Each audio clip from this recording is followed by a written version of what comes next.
Mga kapatid, we have only one vision, one thought, and one purpose. Sabi niyo, one purpose. One purpose. So hindi po tayo, ang Church on the Rock, hindi ko na ipanganak para kung gawin natin ng napakaraming bagay.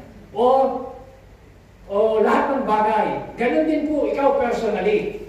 Dapat malinaw sa iyo, what is your purpose sa iyong buhay? Bakit ka ba ipinanganak?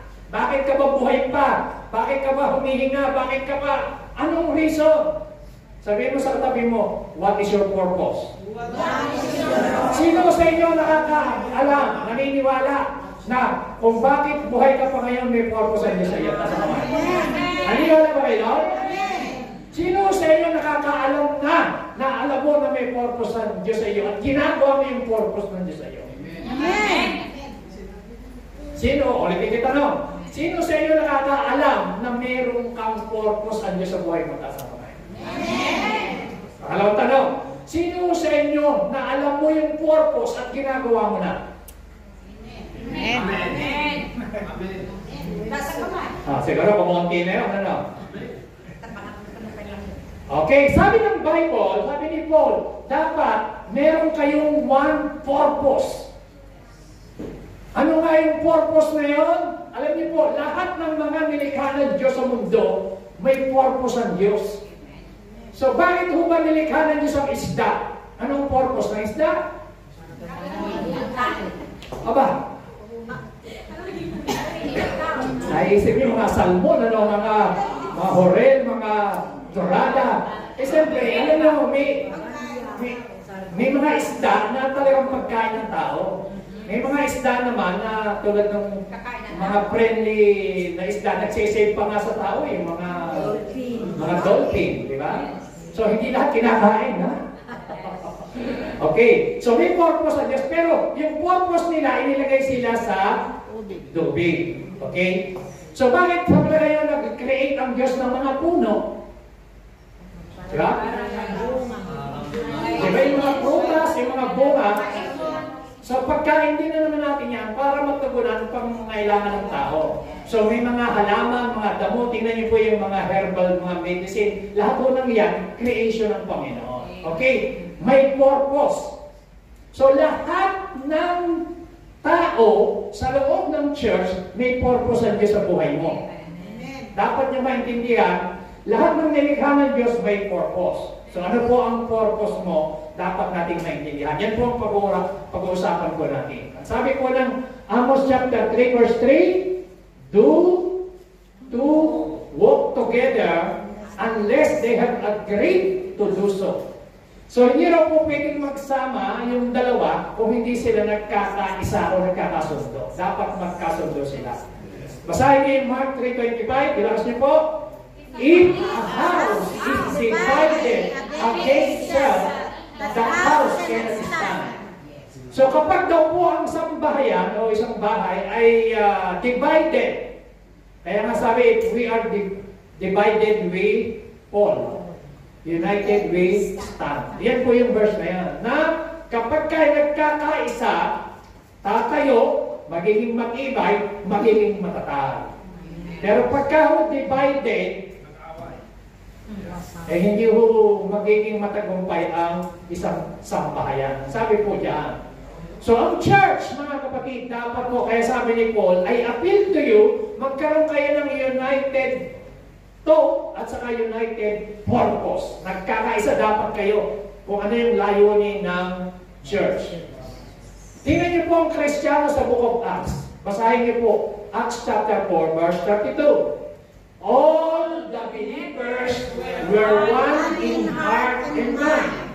No one claimed that any of his possessions was his own, but they shared everything they had. So love is sharing. Amen?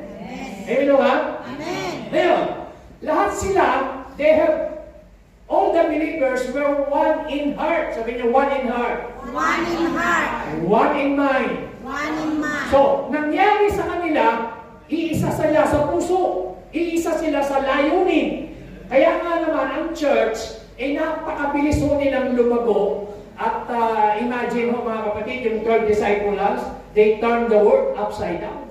At imagine niyo po, hanggang ngayon, tuloy-tuloy ang pagdami ng church, pagdami ng Kristiyano, tayo po ay bunga ng mga naunang 12 disciples na yan.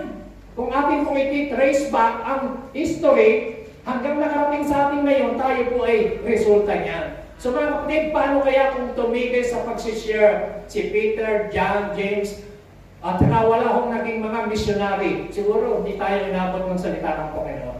So bakit nagkaroon ng Kristiyano sa Amerika? May missionary ang ipinadala ng Diyos. Bakit may naging Kristiyano sa Korea, sa China? Pagka pinag-aralan niyo po ang church history, may mga ginamit ang Panginoon. Hanggang ngayon, mga kapatid, tuloy-tuloy po ang misyon ng Panginoon na yan. At kung bakit nagkaroon ng gawain dito sa Europe, dito sa Spain, sa iba't ibang parte ng Europe, dahil may misyonaryong ginamit ang Panginoon. So mga kapatid, ang gusto ng Panginoon sa atin, ito po.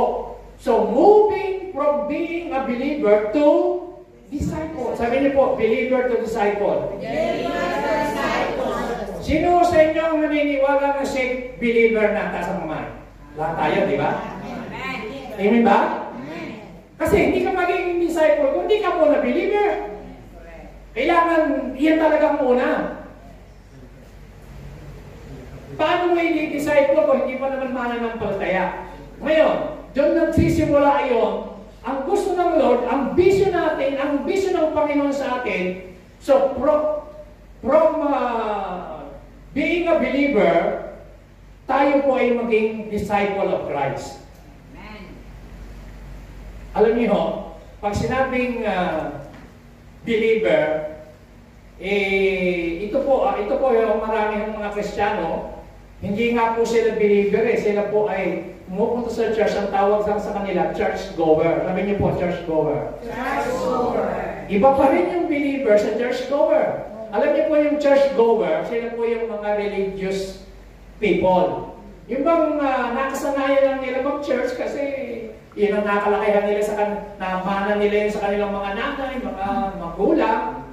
Mga religious sila Pero, hindi talaga nila sinusunod ko ang sinasabi. Kaya nga sabi ng mga disipulo kay Kristo, yung mga disipulo mo, kumakain sila, hindi sila nagbuhugas ng kamay. Binabali nila ang mga tradisyon. Sabi ko ng mga disipulo na kay Kristo. Alam mo sabi ni Kristo? Sabi niya, kayo, binabaliwala niyo ang salita ng Diyos for the sake of your tradition. Kasi sila, mga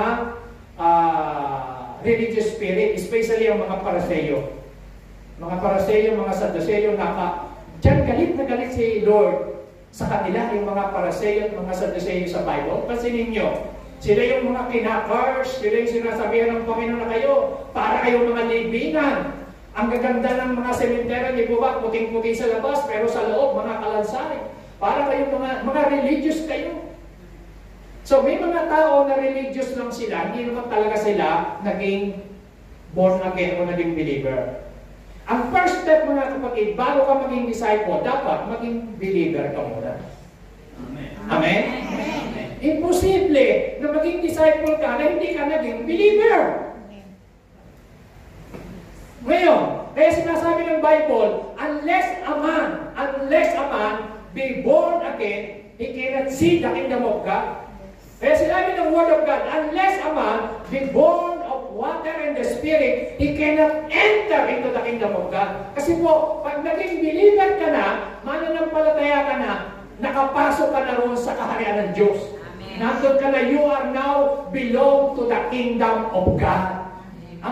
Ang dapat maghari na sa ating buhay, si Kristo na He is our Lord and King. Amen? Ngayon, from being a believer, kailangan tayo po ay maging, ano tawag sa atin? Disciple. Sabi niyo po, disciple. Alam niyo po, yung salitang disciple, napakayamang salita. Are you with me? Amen. Nakikinig po ba kayo? Amen. So, kinakailangan, maintindihan niyo po itong word na yan. Pag hindi niyo naintindihan na mula sa pagiging believer dapat tayo maging disciple, alam niyo, hanggang sa dumating ang Panginoon, hindi ko tayo lalago. Hindi tayo magagamit ni Lord pagka ikaw ay nanatili siyang na believer. Kailangan na ikaw ay maging disciple. So sa